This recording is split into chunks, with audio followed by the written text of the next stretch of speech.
The family man এর season 1 episode 9 এ আপনাদেরকে স্বাগতম।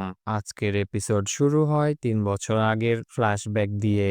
ইন্ডিয়া পাকিস্তানের বর্ডারে প্রচুর গোলাগুলি হচ্ছে। জঙ্গিরা ব্যাগে করে কিছু একটা নিয়ে কাঁটাতারের বেড়া কেটে ইন্ডিয়ান কাশ্মীরে ঢুকছে। এরপর সেই জঙ্গি ব্যাগ থেকে একটা সিলিন্ডার বের করে ইন্ডিয়ান কাশ্মীরের এক গোপন জায়গায় রেখে আসছে।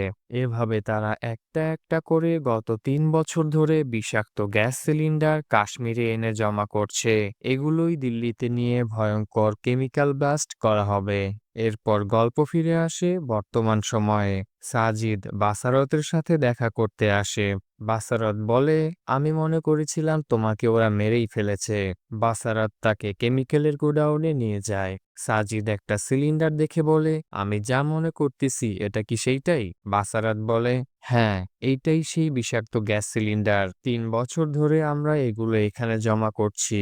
আজকে সেই বিশেষ দিন। এরপর সাজিদ বলে, আমি সব দিল্লি নিয়ে যাব। একটা ট্রাকের ব্যবস্থা করে দিন।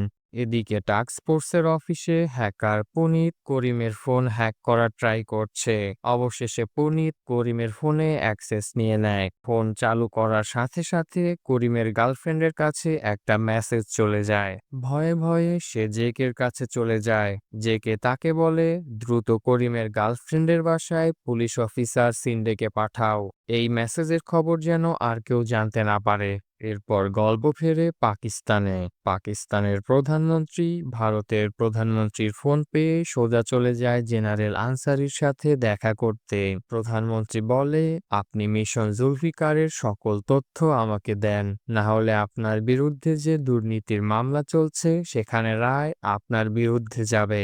আনসারিও তাকে পাল্টা হুমকি দেয়, আমার কিছু হলে আমার লোকজন আপনার সরকারের ক্ষতি করতে পারে। এরপর দুইজনই এই মিশন থামাতে এক হয়ে কাজ করার প্রতিজ্ঞা করে। বিনিময়ে প্রধানমন্ত্রী আনসারির দুর্নীতির মামলা আটকে দিবে আর তাকে আর্মির প্রধান বানাবে। এদিকে শ্রীকান্ত তার মিশন শেষ করে শ্রীনগরে ফিরে এসেছে। সালুনি এসে তাকে বকতে থাকে যে, তুমি যে ফেরত এসেছো তা আমাকে জানাওনি কেন?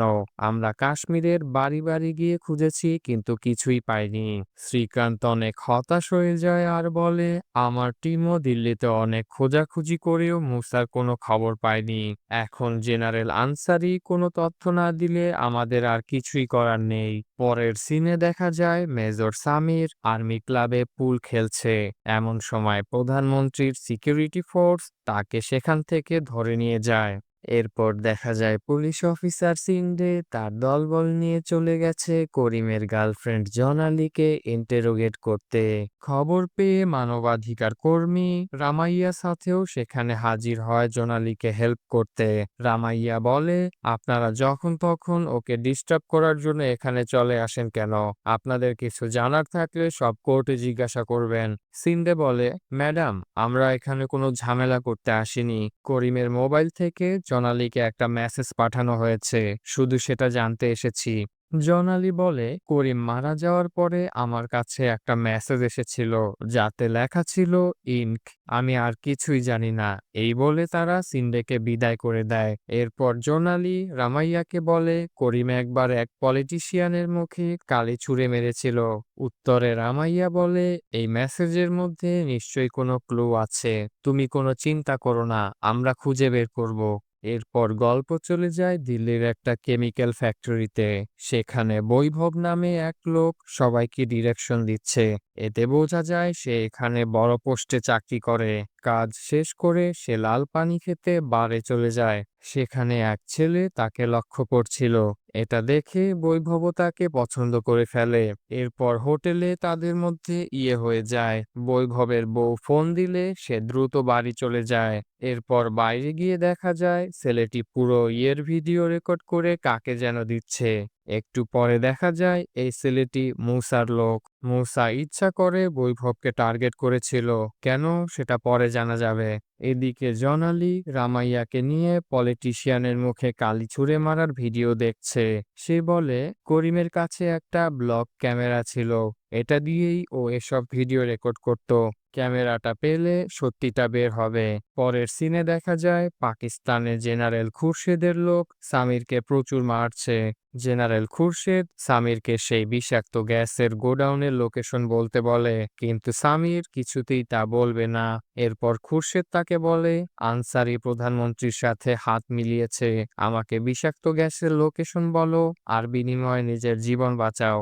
এদিকে শ্রীকান্তের কাছে কুলকার্নির কল আসে। সে বলে জেনারেল খুরশেদ এইমাত্র আমাদেরকে সেই বিষাক্ত গ্যাসের গোডাউনের লোকেশন পাঠিয়েছে। সাজিদ খুব দ্রুত গ্যাস নিয়ে দিল্লি যাচ্ছে, তুমি এখনই রওনা হও। এরপর শ্রীকান্ত, সালোনি আর বিক্রম মিলে একটা প্ল্যান করে। তারা ড্রোন দিয়ে পাহাড়ি রাস্তায় নজরদারি করবে আর সাজিদকে পেলেই দুই দিক থেকে তাকে ঘিরে ফেলবে। এদিকে জনালি রামাইয়াকে নিয়ে সেই জায়গায় আসে যেখানে করিম মারা গিয়েছিল। তারা করিমের ক্যামেরা খুঁজছে। সেখানে তারা একটা ছেলেকে জিজ্ঞাসা করে সে এখানে কিছু পেয়েছে কিনা। ছেলেটি বলে আমি কিছুই পাইনি। গল্প আবার সামিরের দিকে ফেরে। এক আর্মি জওয়ান তাকে খাবার দিতে গিয়ে গোপনে সাহায্য করতে চায়। সামির এই সুযোগে তার মোবাইল নিয়ে বাসারাতকে ফোন করে বলে মিশন কম্প্রোমাইজড হয়ে গেছে। সাজিদ যেন গ্যাস সিলিন্ডার রেখেই দিল্লিতে চলে যায়। চেতন প্ল্যান বি রেডি করে রেখেছে। বাসারাত সাথে সাথে তার টিম নিয়ে বের হয়ে যায় সাজিদকে আটকাতে। ওদিকে সাজিদ কোনো মতেই তার ট্রাক থামাবে না। বাসারাত তাকে আটকিয়ে বলে মেজর সামির থেকে অর্ডার এসেছে, তুমি এখন গ্রাম থেকে বাইরে যেতে পারবে না। তাদের মধ্যে এই নিয়ে অনেক কথা কাটাকাটি হয় আর উপর থেকে ড্রোনের মাধ্যমে মেজর বিক্রমের টিম সব দেখে ফেলে। তখনই আর্মি এসে গুলি শুরু করে। বাসারাত সহ বাকি সবাই আর্মির গুলিতে মারা যায়। সাজিদ ভয় পেয়ে ট্রাক নিয়ে পালাতে থাকে। পেছন থেকে গাড়ি নিয়ে মেজর বিক্রম তাকে তাড়া করছে আর সামনে আর্মি কাঁটাতার বিছিয়ে রাস্তা আটকে আছে। ট্রাক এমন সময় কাঁটার উপরে উঠে গিয়ে নিয়ন্ত্রণ হারিয়ে বিষাক্ত গ্যাস সিলিন্ডার সহ খাদে পড়ে যায়। সাজিদ কোনো মতে যান নিয়ে পালাতে সক্ষম হয়। উদ্ধার কর্মীরা সেখানে এসে সব পরীক্ষা করে বলে সকল সিলিন্ডারই অক্ষত আছে, কোনো গ্যাস লিকেজ হয়নি। এই ঘটনায় টাস্ক ফোর্স ভাবে কেমিক্যাল এখন আমাদের হাতে। মিশন জুলফিকার ভেস্তে গেছে। পরের সিনে দেখা যায় শ্রীকান্ত মুম্বাইয়ে ফেরত যাচ্ছে। সালোনি শ্রীকান্তের এত সিগারেট আর লাল পানি খাওয়া দেখে অনেক চিন্তিত। সে বলে আমি তোমাকে মিস করব। হঠাৎ শ্রীকান্ত জিজ্ঞাসা করে তুমি তো তোমার হাজবেন্ডের সাথে আমাকে দেখা করিয়ে দিলে না। সালোনি বলে আমি তো বিয়েই করিনি, আমার হাজবেন্ডের সাথে কিভাবে দেখা করবে। শ্রীকান্ত অবাক হয়ে যায়। এপিসোডের শেষে দেখা যায় সাজিদ আর মুসা আবার দিল্লিতে মিলেছে। সাজিদ বলে সব কেমিক্যাল ধরা পড়ে গেছে, এখন কি হবে। মুসা হেসে বলে বসো, আমার কাছে নতুন প্ল্যান আছে। এভাবেই শেষ হয় নবম এপিসোড। পরবর্তী এপিসোডে সিজন 1 আর মিশন জুলফিকারের দি এন্ড।